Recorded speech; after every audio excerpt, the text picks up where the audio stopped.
What's going on, you guys? Welcome back to EP09. Alright, so we're going to start this one off with an update from Matt Greggo. Now, Matt is currently 2 weeks out from the Pittsburgh Pro, and he's actually 3 weeks out from his return to the New York Pro stage as well. So let me give you guys the lowdown on the current Matt Greggo. He's been training exclusively with Derek Lunsford. He's still coached by Chris Aceto, which he was through the entire 2023 season. He actually did 5 shows in 2023, one of which was the Olympia. He did finish 16th, but I mean, for his first Olympia and what it actually took for him to get to the Olympia stage, I mean, like I said, this guy did 4 shows before he could actually qualify for the Olympia. And after his 6th place finish at the New York Pro, he had some pretty substantial names in bodybuilding coming up and telling him that he was the future of the Classic Physique division. Now, one thing we can expect from Matt Greggo is conditioning. This guy brings crazy conditioning to the stage, and we're already seeing that now. He's got crazy striations through the shoulders and through the chest. The quads are very separated, and it does look like he's put on some size, during his offseason here. I think the arms are bigger, the quads look like they have more sweep. He did keep that tight midsection, and the back. He improved drastically in the back. It's actually incredible, but training with Derek Lunsford, what can you expect, right? Now, Matt still may need a little bit more overall size to really have that aesthetic classic flow, but this is definitely someone to watch out for in 2024, and he is most definitely a front runner going into the Pittsburgh Pro, which is one of the biggest classic physique shows in all of bodybuilding. Alright, next up, we've got an update here from Quint Beastwood. Now, Quint Beastwood is indeed confirmed for the New York Pro. I made a video there a couple weeks ago at 5.5 weeks out where a lot of people said that he wasn't necessarily confirmed for New York, but I did speak with some guys that were training very close to Quint Beastwood, and they did confirm it at that time. But look, the fact of the matter is, Quint Beastwood is 100% becoming the bodybuilder that we really all knew that he could be, and we all wanted him to be. He has really gained that size. That conditioning is definitely coming in at this point, and make no mistake, he is a contender. You guys thought I was going to say for first. Definitely not. Nick Walker is pretty much a shoo-in for winning that New York Pro. But when it comes to second place here, he is definitely a front runner for that spot. I mean, look at who else is doing the New York Pro at this point. Tony O'Burton, Joseph Vetton, we've got Beef Stu, Angel Calderon, which, are all great bodybuilders. But Quint Beastwood, I feel he may end up outsizing these guys, because he's just such a tall competitor, and he is filling out that massive frame. It looks like he is bringing the conditioning. We're seeing the striations in the glutes, the quad separation. Everything is definitely dialing in very, very well for Quint Beastwood. And just a comparison, to stand next to a guy like Nick Walker, that will be of value in his pro career.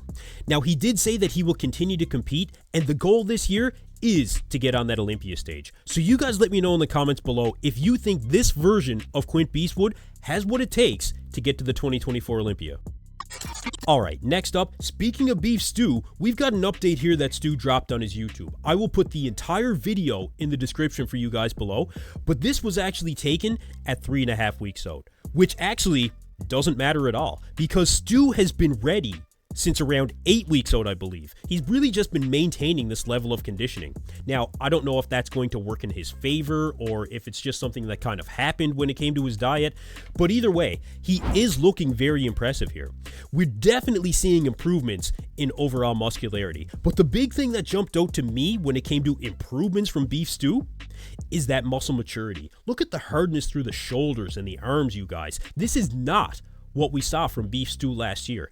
And considering this guy is only in his mid to late 20s, this is not a level of hardness and graininess that you typically see out of a competitor that's in around this age. It's actually difficult to knock anything on this guy's physique, except for, of course, the back double. He does need more size, it seems, in that back double bicep, which is kind of strange because when you look at the front lat spread, the lats really pop from the front. It looks very proportional. Even the back lat spread, it looks like he has enough size to at least be proportional to his lower body when it comes to this pose. But when it comes to that back double, he just needs a little bit more meat there. Around the teres, the lower lat insertions, this is where he needs to improve from a size standpoint in that pose.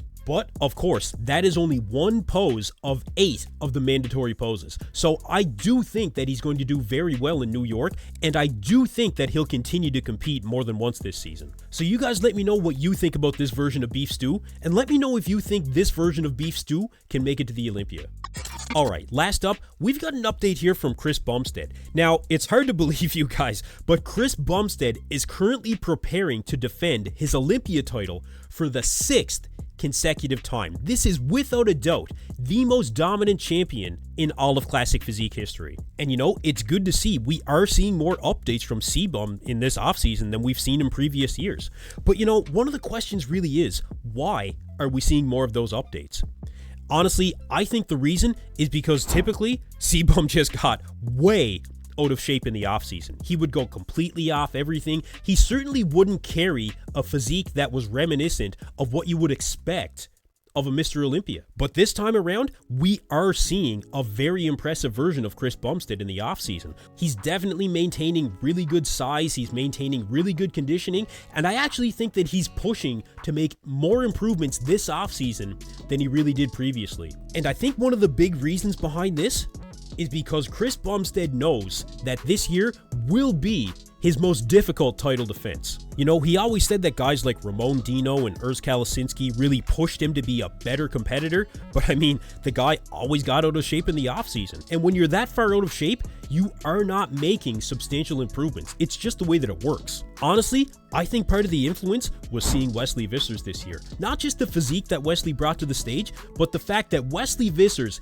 is so damn on point in his offseason that he knows that Wesley is going to show up and prove to the Olympia. And I do think that with the improvements that Wesley can make between now and the Olympia, that he will be the one to push Chris Bumstead more than any other competitor has in the past. But with what we're seeing from Chris Bumstead right now, this does put him on track to bring his best to the stage that we've ever seen. And he's leaving nothing to chance this year. So you guys let me know what you think. Do you think this will be Chris Bumstead's biggest challenge in terms of defending his Olympia title?